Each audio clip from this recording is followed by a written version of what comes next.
à l'aide de la maillotche, il va centrer sa pièce. Et plusieurs fois, il faudra qu'il pour la maintenir dans l'axe de sa canne.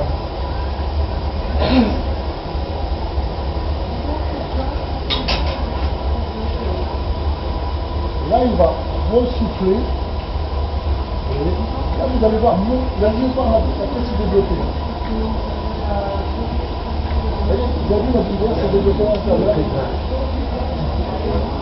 Elle a doublé, triplé là. Il ne souffle pas très fort, hein. Suffisamment.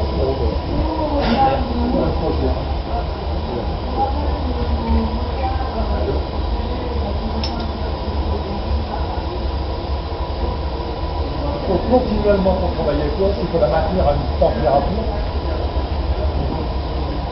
Toujours en rotation. Et là, il va chercher des couleurs. Là, il va le rouler dans le bleu, et ça, il va le faire plusieurs fois. C'est souvent l'intensité de couleur qu'il a envie de mettre dans le vase. Plus il y aura plus de couleur, il faut savoir que la couleur, comme le vase il va se développer, et la couleur va s'affiner.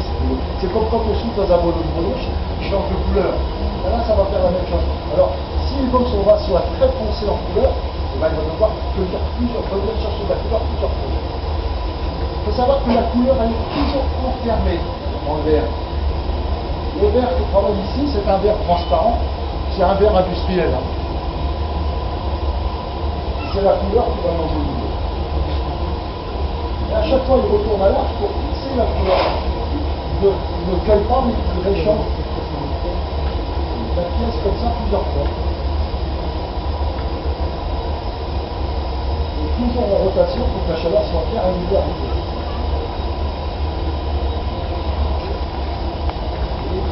On a l'impression que la couleur a disparu.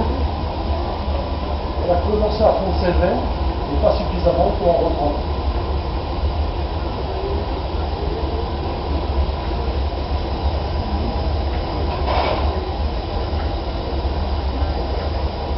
C'est un verre qui est assez difficile à travailler parce que c'est des verres industriels.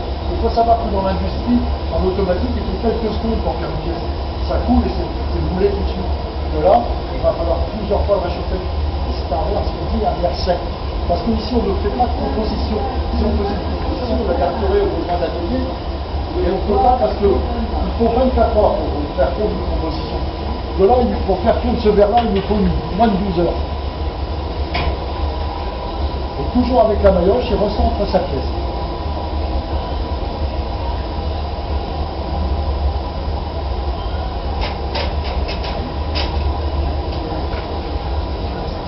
On voit le bleu quand même. Hein.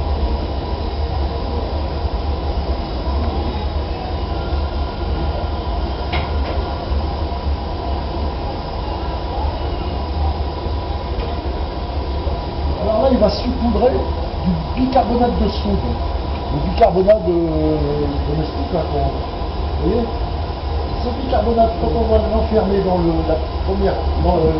verre, ça va exploser, ça va faire comme des bulles, mais des bulles très irrégulières. Alors au départ, les bulles, elles vont être rondes, mais quand il va déformer sa pièce, la bulle va aussi se déformer. Ce qui va faire comme des larmes dans le verre. Et c'est ce qu'on appelle le verre bullé. Cette technique-là, quand vous avez un verre avec des bulles dedans, c'est comme ça qu'on a pratiqué pour le faire. Si les bulles sont régulières, c'est que ça a été roulé sur un marbre avec des pics. Et en roulant sur le marbre avec les pics, on a fait des poches d'air qui fait des bulles mais très régulières, qui font des cordons. On a peut-être déjà vu des pièces comme ça, des presse-papiers par exemple. Et là, il attend que son verre refroidisse, qu'il se stabilise pour aller en rechercher. Et c'est lui à l'œil qui juge sa pièce. Hein. Vous voyez ici, à part un thermomètre pour la température du four, il n'y a pas de thermomètre, il n'y a rien ici. C'est tout à l'habitude. Et cette habitude-là, il faut beaucoup d'années pour l'acquérir. Il faut entre 5 et 10 ans pour faire un verre d'eau. Alors, il y a encore des écoles qui en forment des jeunes. Alors là, il vient de tenir une très grosse masse de verre, une masse peut-être 2 kg. Hein. Et quand il a 2 kg au bout, il en a 10 sur les bras, hein, au moins. Donc c'est très physique. Et là, il faut toujours qu'il tourne pour la maintenir au centre. Sinon, très vite, elle va s'affaisser. Et à un moment, il ne maîtrisera plus. Hein. Donc, Et comme sa masse était irrégulière, avec la maillotche, de nouveau, il recentre son verre. Vous voyez les bulles, c'est vraiment irrégulier, il y a plus ou moins grosses. Et avoir contre le rendu, c'est formidable.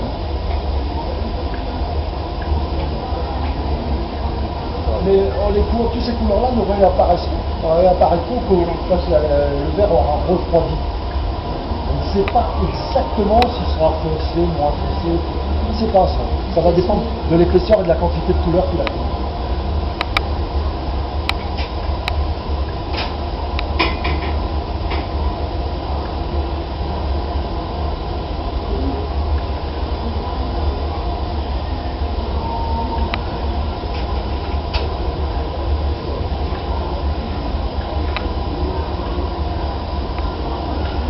Il continue de développer sa pièce.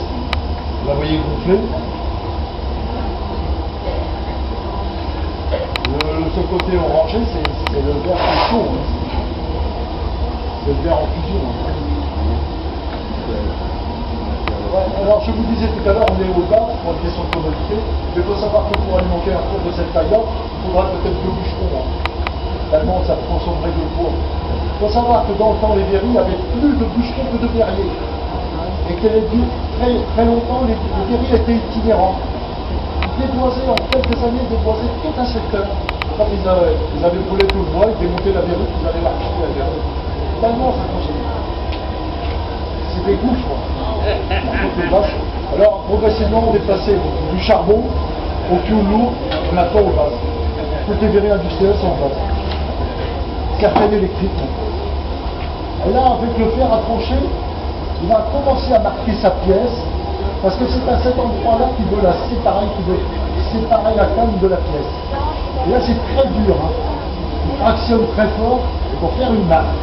Il faudra qu'il s'y reprenne en plusieurs fois pour arriver à marquer comme il faut sa pièce. C'est très dur et c'est très chaud parce que ça rayonne sur son bras. Et alors la partie haute a commencé à refroidir, donc il va développer la partie basse. C'est la partie rouge qui va gonfler. La partie plus foncée, elle va rester stable, en fonction de ce qu'il a envie de faire. Hein. C'est lui qui juge. Hein.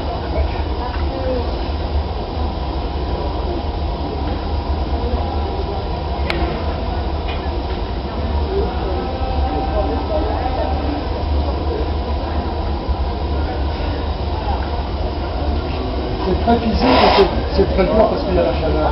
Quand il retourne devant le four, il prend 50 ou 100 degrés brutalement. Même à cette distance, il a très chaud. Vous-même, vous devez avoir chaud. Vous imaginez bon, par contre, sa canne ne chauffe que 2 tiers. Il a un manchon de protection.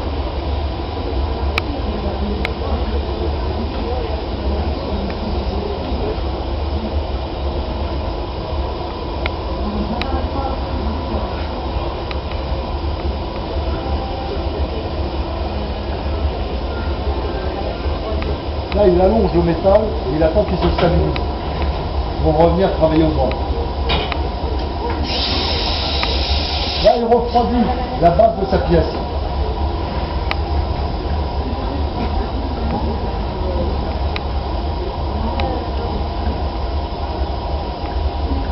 Vous voyez gonfler la boue. Alors, la partie gonflée, là, c'est le bas de votre base. Le bas, les côtés câbles. Hein. Alors c'est là que vous devez vous poser la question comment on va faire pour ouvrir le vase. Là vous allez voir. C'est spectaculaire. Vous voyez le bleu en transparence là. Et les bulles.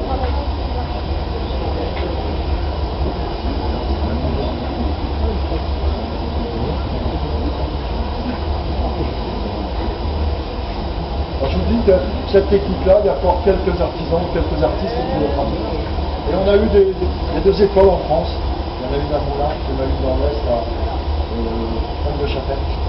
Et on a eu des filles stagiaires l'année dernière qui venaient de ces écoles-là.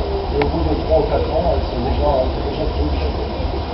Elles sont droit à l'école. Mais par contre, le débouché, elles créeront leurs propres ateliers, ou alors elles travailleront pour des designers, des gens qui dessineront les pièces, et eux, ils les réaliseront. Et enfin, le mérite, c'est le verrier. Pour moi, pas le dessinateur. C'est pas ça.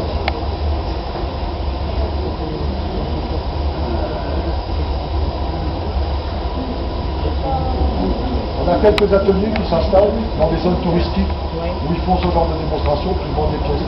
Ils ont beaucoup de mal à en vivre parce que le coût d'un cours, c'est énorme. Ils ont peut-être 200 ou 300 euros de gaz par jour.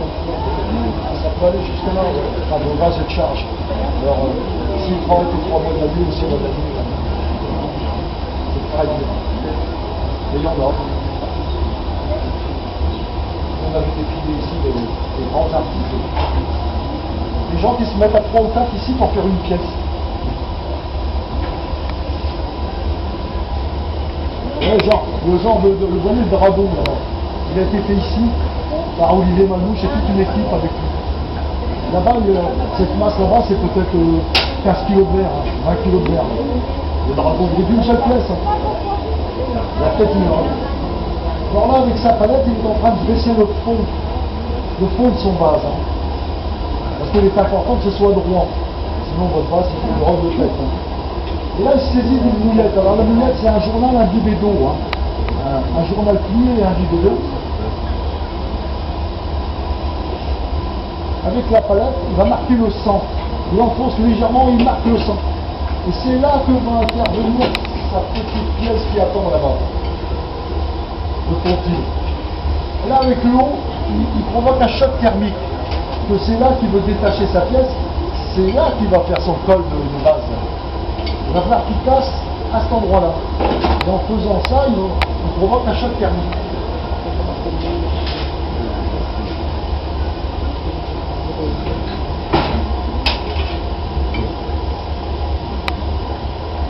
C'est le contraste du chaud et du froid. Alors si vous avez de jolies vaches chez vous, ne les lavez jamais à l'eau trop chaude, trop froide. Il faut éviter un ce qui va arriver là, il va se casser. Donc voilà, il tape dessus quand même. Et en tapant sur la carte, ça va se détacher.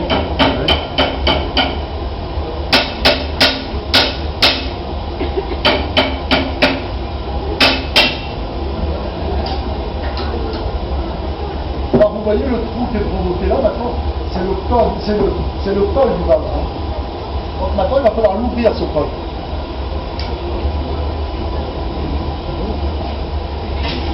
Alors il va faire là une petite soudure provisoire, il va faire un collage de quelques millimètres avec le pontil. Il va bien centrer sa pièce, parce que pour la retravailler, il faut qu'elle tourne au rond, le plus rond possible. Là il appuie, mais c'est à peine collé, le moindre choc ferait que la pièce se détachait et elle tomberait. Là il ne faut surtout pas qu'il le choque. Et si ça tombait dans le four, il faudrait que très vite il aille rechercher la pièce, parce que la couleur polluerait le verre blanc du four. On ne peut pas apporter de couleur dans le four directement. Le four, il n'a que des couleurs neutres. La couleur, c'est après. Là, il va chauffer le col pour le retravailler.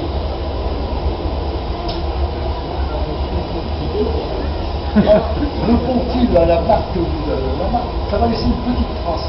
Quand vous achetez un vase, si on vous dit il est fait main, vous le retournez, vous avez une petite marque. S'il n'y a pas cette marque-là, c'est pas du tout. Un petit trou. Mais bon, là par exemple, on ne va pas laisser une grosse trace, mais ça laisse une trace.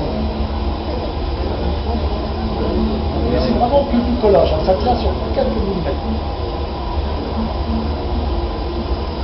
Alors il chauffe plutôt l'avant et il faut qu'il maintienne quand même un peu en arrière pour éviter que ça me casse. Parce que le choc thermique, on pourrait déjà l'avoir là.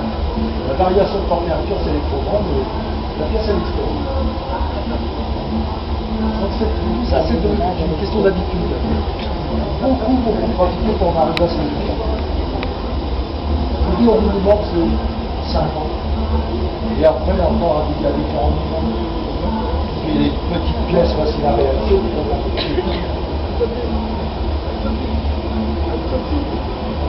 Vous avez des gens qui arrivent à faire des essences, par exemple.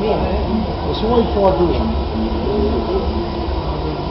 Il faut avoir beaucoup de pratique pour amener la quantité d'air qu'il faut, parce que juste ce qu'il faut en classe, il y a le poids de verre pour faire là, c'est tout. Ni trop, ni pas assez. Vous voyez là, partition. Maintenant, il va falloir l'ouvrir cette partition. La dresser et l'ouvrir. avec la palette dresse. Quand je vous disais que les outils c'est très rudimentaire, hein. C'est peu de choses. Hein. Là, elle saisit des fers à trancher et il écarte. Alors, ce qui brûle, c'est la cire d'abeille, parce que là, il y a ce papier qui est passé.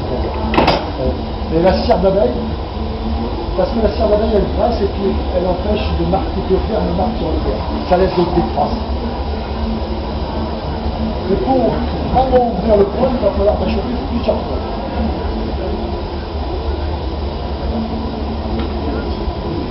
Il faudrait un verre beaucoup plus liquide, avec plus de fondant. Il faudrait une composition plus adaptée à cette technique-là. Et là, la composition n'est pas tout à fait adaptée. Elle est adaptée pour un travail rapide. Mais on n'a pas trop de choix. On est là pour vous faire une démonstration. Il n'est pas là pour faire une pièce d'art. Encore que les pièces sont jolies quand même.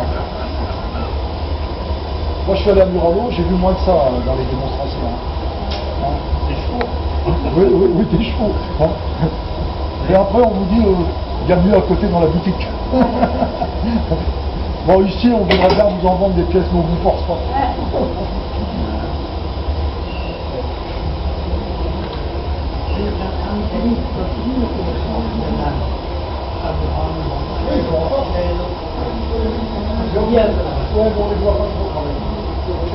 Alors, des choses très sommaires, je vous dis, pour attirer le client.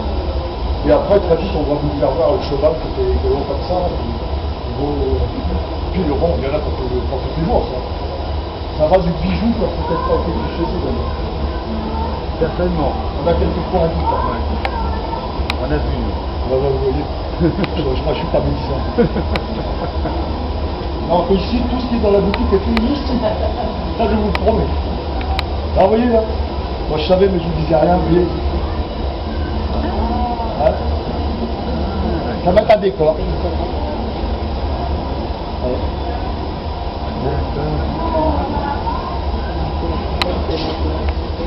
Vous voyez les bulles, la transparence, le bleu réapparaît. Mais il va continuer de foncer hein, en refroidissant. On va vous faire voir après, je pense que les ventes africaines, c'est par là. C'est le plus long.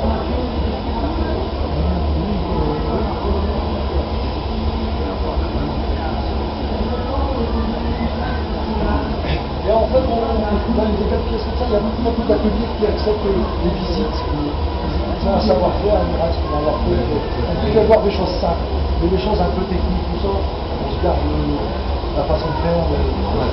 Vraiment. Alors qu'ici, bon, il n'y a rien de secret. Il faut savoir que les guerriers à Murano, c'est une île, et il y a 300 ou 400 ans, on n'avait pas le droit de quitter l'île. Parce que si quitter l'île, il aurait pu aller porter le savoir ailleurs. C'est plus tard qu'ils sont venus, les Italiens, qui nous ont apporté beaucoup. Hein. C'était des maîtres guerriers. Ils ont beaucoup appris aux guerriers ici. Parce qu'il y avait une concentration de guerriers ici, très très importante. 30, 40 guerriers. Donc il y avait du travail, ils sont tous venus ici. Aujourd'hui, il en reste 2 ou 3, des guerriers. Et plus d'ateliers où on travaille vraiment à la main. À part au baccarat, tout ça, des très grandes guerriers où ils font des choses. Mais qui coûtent très cher. Vous voyez le dessin, et avec la palette, il dresse. Vous voyez, en fait, les marques, elles se sont estompées à la chaleur.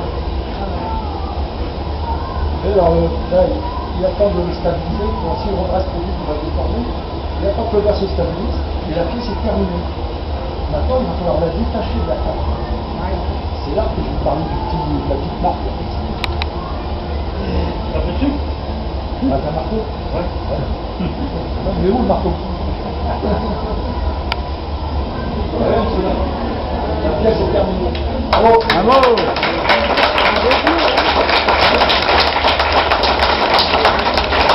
Il n'a pas perdu la main. 73 ans. Chapeau. Je comprends qu'il y en a qui portent à la retraite à 75. Hein. Et il n'a pas la grosse tête.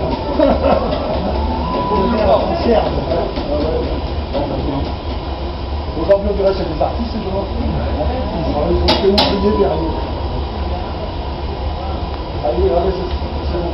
Ah, magnifique. Alors, mesdames, c'est terminé. Merci. On va mettre à l'heure.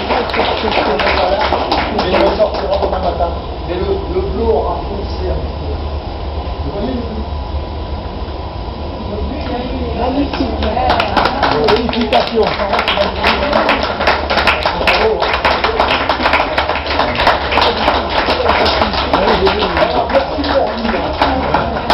Merci beaucoup. Et Bernard, il a raison, c'est une horreur de faire peut-être savoir. Ce qui fait plaisir, c'est qu'il y a des enfants qui viennent. Si on pouvait imaginer dans quelques années, on sera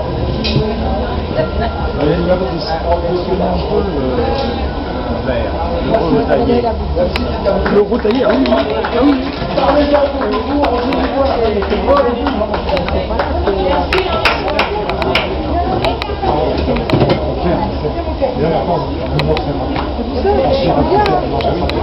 se demande comment ils ont pu faire.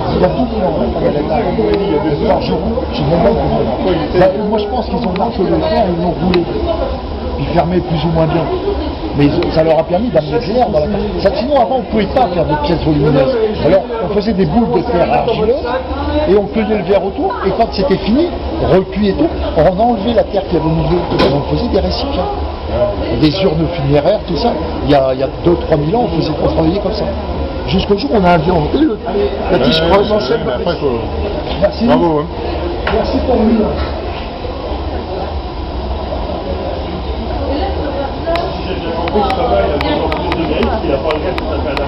Non, c'est ça, tu sais, c'est